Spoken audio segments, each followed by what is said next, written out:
एक बार एक सीधा सादा किसान था। वह अपने खेतों में सब्जियां उगाता था। जब उसे पैसों की जरूरत होती तो वह एक सेठ से उधार पैसे ले आता था।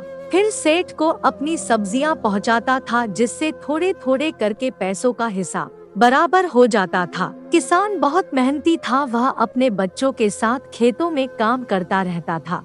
अभी सब्जियां बेचने के लिए तैयार नहीं थी और किसान के पास अपने खर्चा के लिए जमा पैसे भी खत्म हो चुके थे। किसान सेठ के पास गया और सेठ से कहा कि कुछ रुपए और कुछ खाने का जरूरी सामान चाहिए। सेठ जी ने कुछ रुपए किसान को दे दिए और घर का कुछ खाने का सामान जैसे चावल, चीनी, आटा, दाल आदि भी दे दिया। किसान सभी सामान को अपने घर ले आया। कुछ दिनों बाद किसान की सब्जियां बेचने लायक हो गई और किसान को सबसे पहले सेठ से लिए पैसे और सामान के बदले में सेठ को सब्जियां देनी थी। किसान सब्जियां तोलकर इकट्ठा करके सेठ जी के पास ले गया। सेठ जी से कहा कि सब्जियां हैं, इन्हें रख लो। सेठ ने किसान से पूछा कि कितने किलो सब्जियां हैं।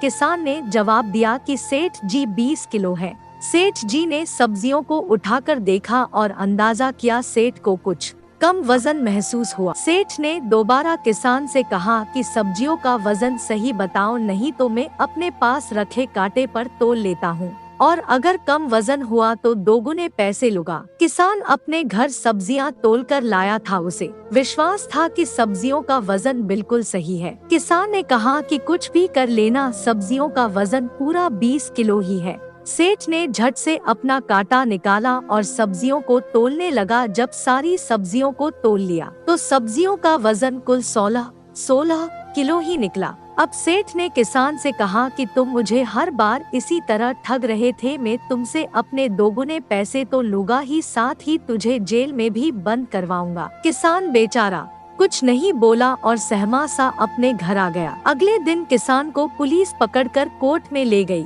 जहां सेठ ने कहा कि मुझे अपने पैसे दोगुने चाहिए। साथ ही मैं इस किसान से पिछले 5 साल से सब्जियां खरीद रहा हूं, जिसका मुझे अलग से हर्जाना चाहिए। किसान परेशान था कि इतने पैसे कहां से चुकाएगा। कोर्ट के जज ने किसान से पूछा कि तुमने ऐसा क्यों किया, तो किसान ने जवाब दिया कि जज साहब, मेरे पास कोई वजन तोलने के बाट नहीं है। मैं सेठ जी की दुकान से 5-5 किलो सामान लेकर गया था। बस मैंने तो सेठ जी के दिए सामान से अपनी सब्जियां तोल कर लाया था। इसमें मेरी कोई बेईमानी नहीं है। इतना सुनकर जज समझ जाता है कि सेठ बेईमान है, जो रोज ना जाने कितनों को ठगता है और सेठ पर जुर्माना व जेल हो जाती है। इस कहानी से सीख मिलती है कि दूसरों की कमी या गलती निकालने से पहले अपने अंदर के दोषों को ठीक करना चाहिए।